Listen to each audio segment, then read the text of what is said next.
mga master. Huli na namin yung Pam-Blue Marlin.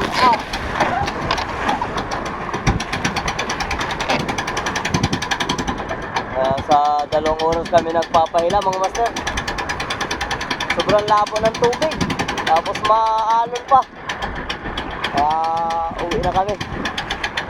At ngayong darating na November 8 mga master, sa mga maglalaot dito sa bayan ng Burgos at Pasukin, bawal pong lumapit sa tapat ng Burgos, dyan sa kampo, sa may kampo, kasi magpapayarin po sila para iwas disgrasya mga master. Baka maputokan ng kanyon or missile.